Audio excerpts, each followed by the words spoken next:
ನಮಸ್ಕಾರ ಸ್ನೇಹಿತರೆ, ನಮ್ಮ ಮೋಟಿವೇಶನಲ್ ಸೌರಭ್ ಯೂಟ್ಯೂಬ್ ಚಾನೆಲ್ಗೆ ಸ್ವಾಗತ.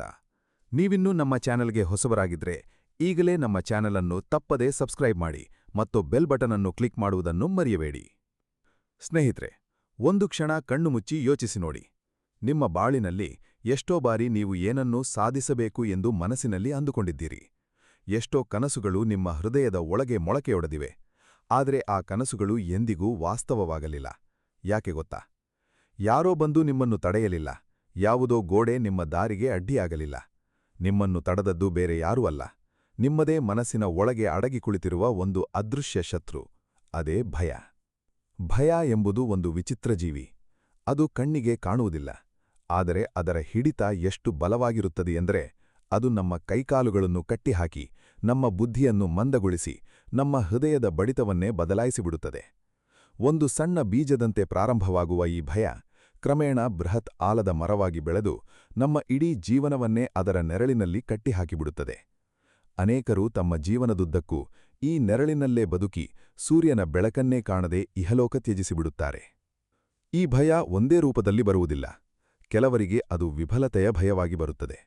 ನಾನು ಇದನ್ನು ಮಾಡಿದರೆ ಸೋತರೇ ಏನು ಮಾಡುವುದು ಎಂಬ ಪ್ರಶ್ನೆ ಅವರ ಮನಸ್ಸನ್ನು ಕೊರೆಯುತ್ತಲೇ ಇರುತ್ತದೆ.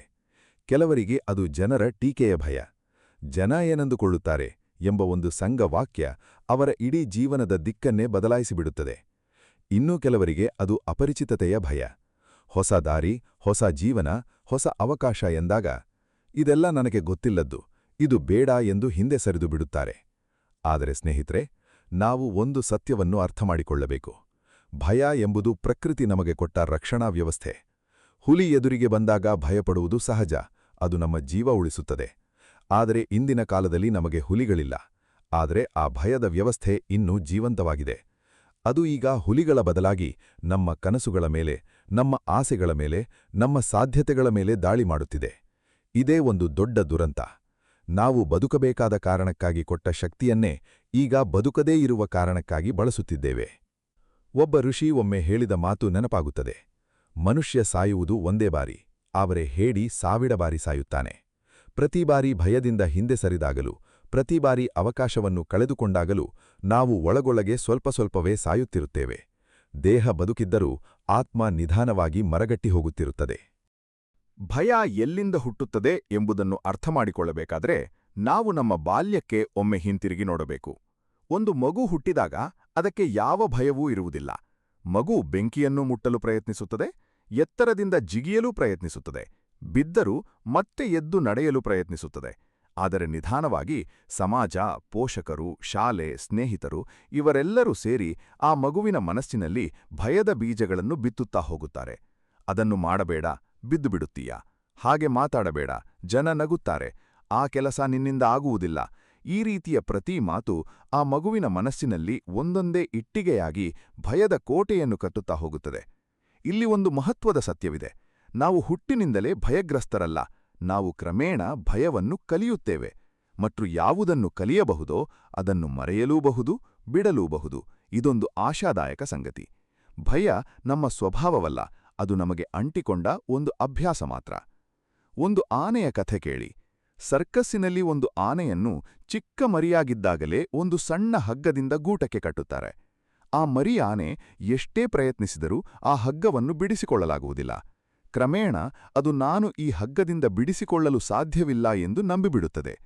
ಆ ಆನೆ ದೊಡ್ಡದಾಗಿ ಬೃಹತ್ ಶಕ್ತಿಶಾಲಿಯಾಗಿ ಬೆಳೆದರೂ ಈಗ ಅದೇ ಸಣ್ಣ ಹಗ್ಗ ಅದನ್ನು ಕಟ್ಟಿಹಾಕುತ್ತದೆ. ವಾಸ್ತವದಲ್ಲಿ ಆ ಆನೆ ಒಂದೇ ಕ್ಷಣದಲ್ಲಿ ಆ ಹಗ್ಗವನ್ನು ಕಿತ್ತೆಸೆಯಬಹುದು. ಆದರೆ ಅದರ ಮನಸ್ಸಿನಲ್ಲಿ ಬಾಲ್ಯದ ಆ ಅಸಹಾಯಕತೆ ಇನ್ನೂ ಆಳವಾಗಿ ಬೇರೂರಿದೆ. ಇದೇ ನಮ್ಮ ಕಥೆಯೂ ಅಲ್ಲವೇ? ನಾವೂ ಸಹ ನಮ್ಮ ಬಾಲ್ಯದಲ್ಲಿ ಬಿದ್ದ ಒಂದು ಸೋಲಿನ, ಒಂದು ಟೀಕೆಯ, ಒಂದು ಅವಮಾನದ ಹಗ್ಗಕ್ಕೆ ಇನ್ನೂ ಕಟ್ಟಿಬಿದ್ದಿದ್ದೇವೆ. ವಾಸ್ತವದಲ್ಲಿ ನಾವು ಎಂದೋ ಆ ಹಗ್ಗವನ್ನು ಕಿತ್ತೆಸೆಯುವಷ್ಟು ಶಕ್ತಿಶಾಲಿಗಳಾಗಿದ್ದೇವೆ ಎಂಬುದನ್ನೇ ಮರೆತುಬಿಟ್ಟಿದ್ದೇವೆ. ಭಗವದ್ಗೀತೆಯಲ್ಲಿ ಶ್ರೀಕೃಷ್ಣ ಅರ್ಜುನನಿಗೆ ಹೇಳುವ ಮಾತು ನೆನಪಿಸಿಕೊಳ್ಳಿ.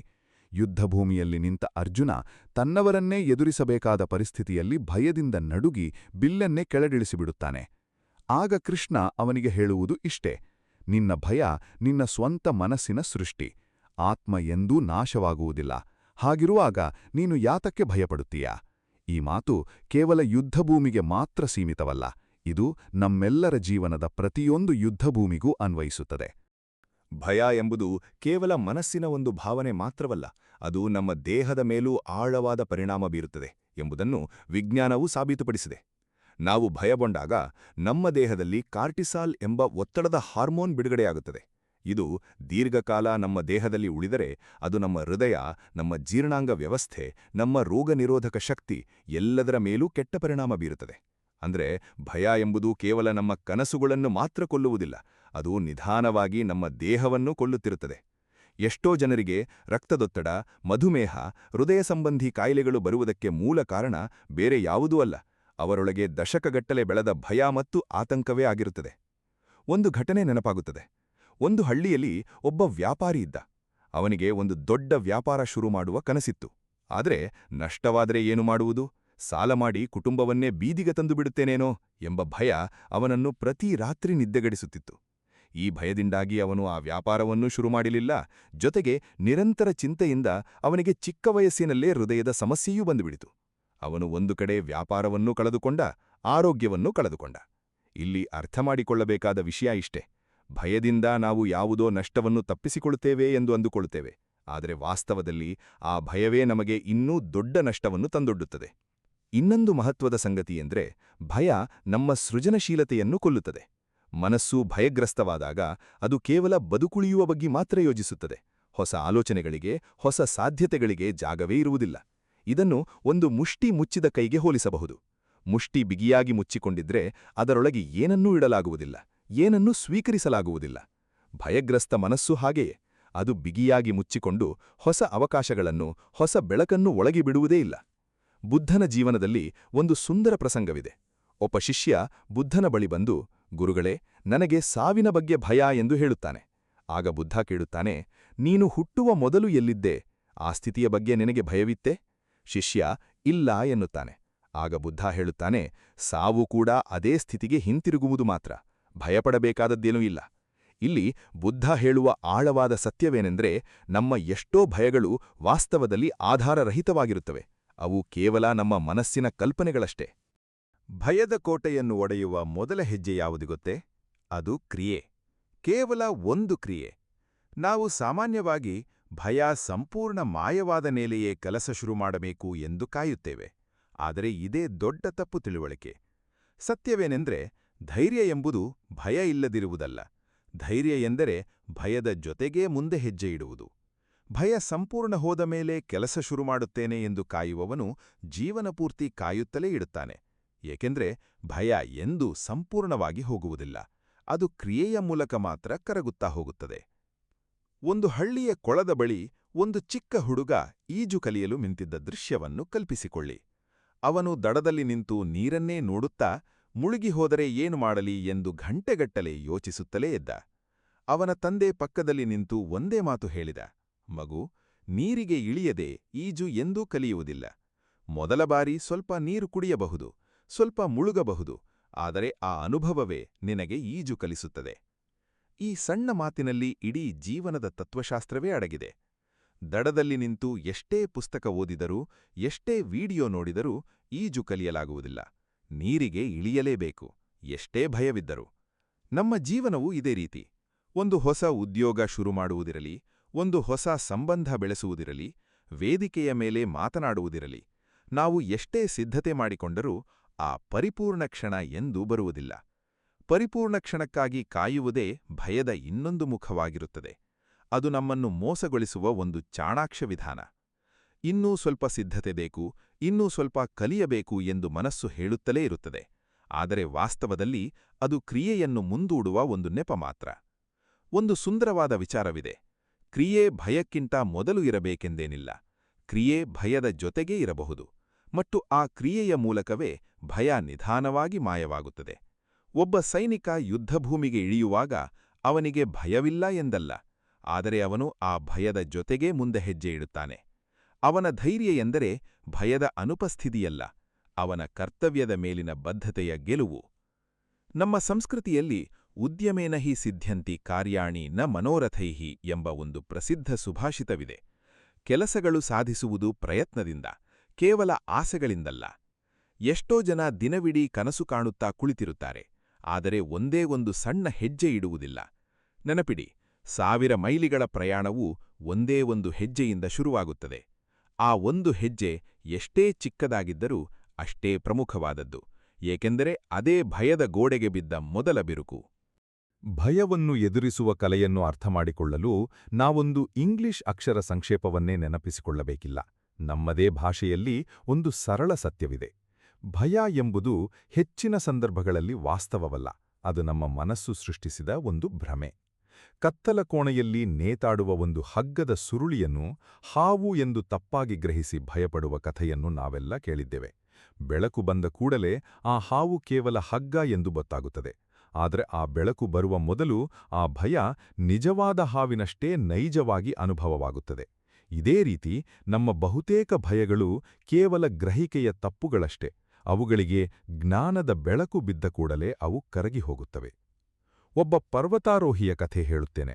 ಅವನು ಒಂದು ಎತ್ತರದ ಶಿಖರವನ್ನು ಹತ್ತಲು ಹೊರಟಾಗ ದಾರಿಯ ಮಧ್ಯದಲ್ಲಿ ಒಂದು ಕಡಿದಾದ ಬಂಡೆ ಎದುರಾಗುತ್ತದೆ. ಕೆಳಗೆ ನೋಡಿದರೆ ಸಾವಿರಾರು ಅಡಿ ಆಳ, ಮೇಲೆ ನೋಡಿದರೆ ಇನ್ನೂ ದೂರದ ಶಿಖರ. ಆ ಕ್ಷಣದಲ್ಲಿ ಅವನ ಕಾಲುಗಳು ನಡುಗತೊಡಗುತ್ತವೆ. ಆದರೆ ಅವನ ಗುರು ಅವನಿಗೆ ಮೊದಲೇ ಹೇಳಿದ್ದ ಒಂದು ಮಾತು ನೆನಪಾಗುತ್ತದೆ. ಕೆಳಗೆ ನೋಡಿದರೆ ತಲೆ ತಿರುಗುತ್ತದೆ, ಮೇಲೆ ನೋಡಿದರೆ ಗುರಿ ಬಹಳ ದೂರ ಕಾಣುತ್ತದೆ. ಬದಲಿಗೆ ನಿನ್ನ ಮುಂದಿನ ಒಂದೇ ಹೆಜ್ಜೆಯನ್ನು ಮಾತ್ರ ನೋಡು. ಅವನು ಹಾಗೆಯೇ ಮಾಡುತ್ತಾನೆ. ಇಡೀ ಬಂಡೆಯನ್ನು ಒಟ್ಟಾರೆಯಾಗಿ ನೋಡುವ ಬದಲು ಕೇವಲ ಮುಂದಿನ ಒಂದು ಕಲ್ಲಿನ ಹಿಡಿತವನ್ನು ಮಾತ್ರ ಗಮನಿಸುತ್ತಾನೆ. ಒಂದು ಹಿಡಿತ, ಇನ್ನೊಂದು ಹಿಡಿತ, ಹೀಗೆ ನಿಧಾನವಾಗಿ ಅವನು ಆ ಬಂಡೆಯನ್ನು ದಾಟಿಬಿಡುತ್ತಾನೆ. ಇಲ್ಲಿ ಒಂದು ಆಳವಾದ ಪಾಠ ಅಡಗಿದೆ. ಭಯ ಯಾವಾಗಲೂ ಒಟ್ಟಾರೆ ಚಿತ್ರಣದಿಂದ ಹುಟ್ಟುತ್ತದೆ. ನಾವು ಇಡೀ ಸಮಸ್ಯೆಯನ್ನು, ಇಡೀ ಭವಿಷ್ಯವನ್ನು ಒಂದೇ ಬಾರಿಗೆ ನೋಡಲು ಹೋದಾಗ ಅದು ಎಷ್ಟೇ ದೊಡ್ಡದಾಗಿ, ಎಷ್ಟೇ ಭಯಾನಕವಾಗಿ ಕಾಣುತ್ತದೆ. ಆದರೆ ನಾವದನ್ನು ಚಿಕ್ಕ ಚಿಕ್ಕ ಭಾಗಗಳಾಗಿ ವಿಭಜಿಸಿ ಪ್ರತಿ ಕ್ಷಣದಲ್ಲಿ ಕೇವಲ ಮುಂದಿನ ಒಂದೇ ಹೆಜ್ಜೆಯ ಬಗ್ಗೆ ಮಾತ್ರ ಯೋಚಿಸಿದಾಗ ಆ ಭಯ ನಿರ್ವಹಿಸಬಹುದಾದ ಗಾತ್ರಕ್ಕೆ ಇಳಿದುಬಿಡುತ್ತದೆ. ಇನ್ನೊಂದು ಮುಖ್ಯ ಅಂಶ, ಭಯವನ್ನು ಎದುರಿಸುವ ಸಂದರ್ಭದಲ್ಲಿ ಪ್ರಶ್ನೆ ಕೇಳುವ ಅಭ್ಯಾಸ ಬೆಳೆಸಿಕೊಳ್ಳಬೇಕು. ಈ ಕೆಲಸ ಮಾಡಿದರೆ ಆಗಬಹುದಾದ ಅತ್ಯಂತ ಕೆಟ್ಟ ಪರಿಣಾಮ ಏನು ಎಂದು ನಮ್ಮನ್ನೇ ಕೇಳಿಕೊಂಡಾಗ ಬಹುತೇಕ ಸಂದರ್ಭಗಳಲ್ಲಿ ಆ ಉತ್ತರ ನಾವು ಊಹಿಸಿದಷ್ಟು ಭಯಾನಕವಾಗಿ ಇರುವುದಿಲ್ಲ. ಒಂದು ವ್ಯಾಪಾರ ವಿಫಲವಾದರೆ ಮತ್ತೆ ಶುರು ಮಾಡಬಹುದು. ಒಂದು ಸಂಬಂಧ ಮುರಿದು ಹೋದರೆ ಬದುಕು ಮುಂದುವರಿಯುತ್ತದೆ. ಒಂದು ಭಾಷಣ ಸೋತರೆ ಜಗತ್ತು ಕೊನೆಗೊಳ್ಳುವುದಿಲ್ಲ. ಈ ಸ್ಪಷ್ಟತೆ ನಮ್ಮ ಮನಸ್ಸಿಗೆ ಒಂದು ವಿಚಿತ್ರ ಶಾಂತಿಯನ್ನು ತಂದುಕೊಡುತ್ತದೆ. ಎಲ್ಲಾ ಭಯಗಳಲ್ಲಿ ಅತ್ಯಂತ ಶಕ್ತಿಶಾಲಿಯಾದ ಭಯ ಯಾವುದು ಎಂದರೆ ಅದು ವಿಫಲತೆಯ ಭಯ. ಈ ಭಯ ಎಷ್ಟೋ ಪ್ರತಿಭಾವಂತ ಜನರನ್ನು ತಮ್ಮ ಸಾಮರ್ಥ್ಯದ ಒಂದು ಸಣ್ಣ ಭಾಗವನ್ನೂ ಬಳಸದೇ ಜೀವನ ಕಳೆಯುವಂತೆ ಮಾಡಿಬಿಡುತ್ತದೆ. ಆದರೆ ಒಂದು ಕ್ಷಣ ಯೋಚಿಸೋಣ, ವಿಫಲತೆಯಂದ್ರೇನು? ನಾವು ವಿಫಲತೆಯನ್ನು ಒಂದು ಶತ್ರುವಿನಂತೆ, ಒಂದು ಅಂತಿಮ ತೀರ್ಪಿನಂತೆ ನೋಡುತ್ತೇವೆ. ಆದರೆ ಪ್ರಕೃತಿಯಲ್ಲಿ ಇಂತಹ ಯಾವ ಪರಿಕಲ್ಪನೆಯೂ ಇಲ್ಲ. ಒಂದು ಮಗು ನಡೆಯಲು ಕಲಿಯುವಾಗ ಸರಾಸರಿ 2000 ಬಾರಿ ಬೀಳುತ್ತದೆ ಎಂದು ಸಂಶೋಧನೆಗಳು ಹೇಳುತ್ತವೆ. ಆದರೆ ಆ ಮಗು ಎಂದೂ ನಾನು ವಿಫಲನಾದೆ, ನಡೆಯುವುದನ್ನೇ ಬಿಟ್ಟುಬಿಡುತ್ತೇನೆ ಎಂದು ಯೋಚಿಸುವುದಿಲ್ಲ. ಪ್ರತಿ ಬೀಳುವಿಕೆಯೂ ಅದಕ್ಕೆ ಕೇವಲ ಒಂದು ಮಾಹಿತಿ, ಒಂದು ಪಾಠ ಮಾತ್ರ. ನಾವು ದೊಡ್ಡವರಾದ ಮೇಲೆಯೇ ವಿಫಲತೆಗೆ ಒಂದು ಭಯಾನಕ ಅರ್ಥವನ್ನು ಕಟ್ಟಿಕೊಳ್ಳುತ್ತೇವೆ. ಒಂದು ಕುಂಬಾರನ ಉದಾಹರಣೆ ನೋಡೋಣ. ಕುಂಬಾರ ಮಣ್ಣಿನ ಮಡಕೆ ತಯಾರಿಸುವಾಗ ಚಕ್ರದ ಮೇಲೆ ಮಣ್ಣಿಟ್ಟು ಆಕಾರ ಕೊಡುತ್ತಾನೆ. ಮೊದಲ ಪ್ರಯತ್ನದಲ್ಲಿ ಆಕಾರ ಸರಿಯಾಗಿ ಬರದಿದ್ರೆ ಅವನು ಆ ಮಣ್ಣನ್ನು ಎಸೆದು ಬಿಡುವುದಿಲ್ಲ. ಅವನು ಅದೇ ಮಣ್ಣನ್ನು ಮತ್ತೆ ಒಟ್ಟುಗೂಡಿಸಿ ಮತ್ತೆ ಚಕ್ರದ ಮೇಲಿಟ್ಟು ಮತ್ತೆ ಆಕಾರ ಕೊಡುತ್ತಾನೆ. ಪ್ರತಿ ವಿಫಲ ಪ್ರಯತ್ನವು ಆ ಮಣ್ಣನ್ನು ಮತ್ತಷ್ಟು ಮೃದುಗೊಳಿಸುತ್ತದೆ, ಅವನ ಕೈಗಳಿಗೆ ಆ ಮಣ್ಣಿನ ಸ್ವಭಾವವನ್ನು ಇನ್ನಷ್ಟು ಚೆನ್ನಾಗಿ ಅರ್ಥಮಾಡಿಸುತ್ತದೆ. ಕೊನೆಗೆ ಸುಂದರವಾದ ಮಡಕೆ ಸಿದ್ಧವಾಗುವುದು ಆ ಎಲ್ಲಾ ವಿಫಲ ಪ್ರಯತ್ನಗಳ ಮೊತ್ತದಿಂದಲೇ. ನಮ್ಮ ಜೀವನವೂ ಈ ಮಣ್ಣಿನಂತೆಯೇ.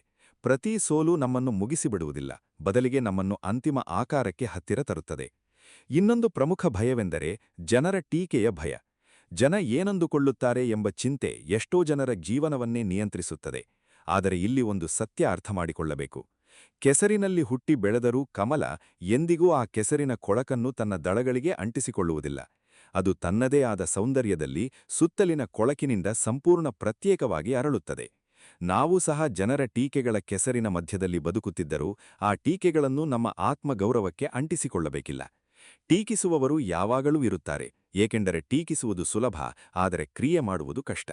ಸೂರ್ಯನನ್ನೂ ಮೋಡಗಳು ಮುಚ್ಚಲು ಪ್ರಯತ್ನಿಸುತ್ತವೆ, ಆದರೆ ಸೂರ್ಯ ತನ್ನ ಪ್ರಕಾಶವನ್ನು ಎಂದೂ ನಿಲ್ಲಿಸುವುದಿಲ್ಲ. ಜನರ ಅಭಿಪ್ರಾಯಗಳಿಗಾಗಿ ಬದುಕುವುದು ಎಂದರೆ ನಮ್ಮ ಜೀವನದ ಸ್ಟೀರಿಂಗ್ ಚಕ್ರವನ್ನೇ ಬೇರೆಯವರ ಕೈಗೆ ಕೊಟ್ಟುಬಿಟ್ಟಂತೆ. ಅವರು ಎಲ್ಲಿಗೆ ಬೇಕಾದರೂ ನಮ್ಮ ಗಾಡಿಯನ್ನು ಒಯ್ಯಬಹುದು ಮತ್ತು ಕೊನೆಗೆ ನಾವು ಎಂದೂ ಬಯಸದ ದಾರಿಯಲ್ಲಿ ನಿಂತಿರುತ್ತೇವೆ. ನಮ್ಮ ಜೀವನದ ಸ್ಟೀರಿಂಗ್ ನಮ್ಮ ಕೈಯಲ್ಲೇ ಇರಬೇಕು.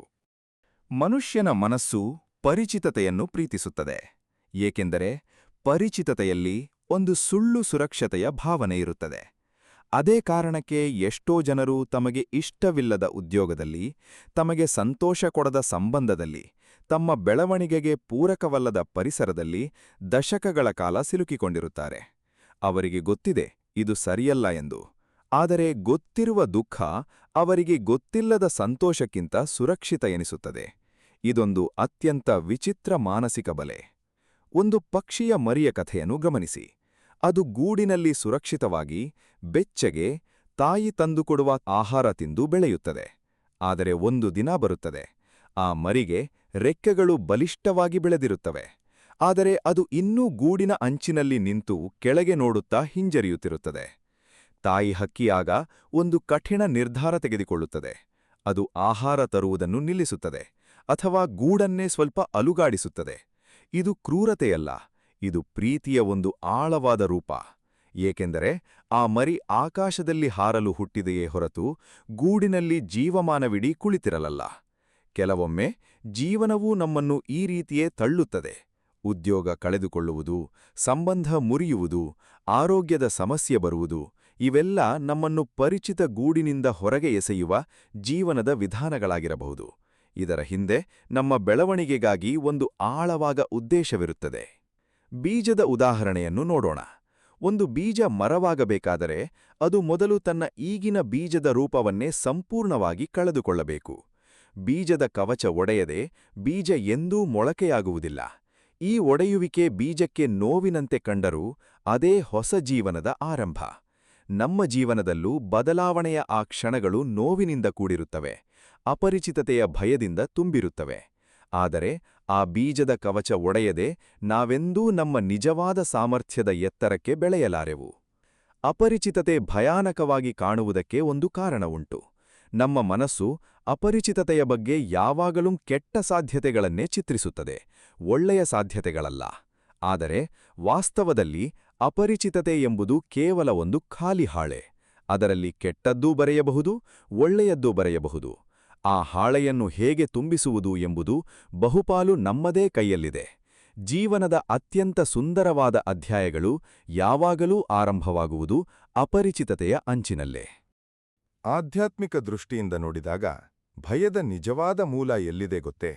ಅದು ನಾನು ಎಂಬ ಅಹಂಕಾರದ ಗಡಿಯಲ್ಲಿ ಅಡಗಿದೆ. ನಾವು ನಮ್ಮ ದೇಹವನ್ನೇ, ನಮ್ಮ ಹೆಸರನ್ನೇ, ನಮ್ಮ ಸ್ಥಾನಮಾನವನ್ನೇ, ನಮ್ಮ ಆಸ್ತಿಯನ್ನೇ ನಾನು ಎಂದು ಗಟ್ಟಿಯಾಗಿ ನಂಬಿಬಿಟ್ಟಿದ್ದೇವೆ. ಈ ಗುರುತಿಸುವಿಕೆಯೇ ನಮ್ಮ ಭಯದ ಬೇರು. ಈ ವಸ್ತುಗಳಿಗೆ ಏನಾದರೂ ಆಗಬಹುದು ಎಂಬ ಆತಂಕವೇ ನಮ್ಮ ಭಯದ ಎಲ್ಲಾ ರೂಪಗಳ ಹಿಂದಿನ ಮೂಲಶಕ್ತಿ.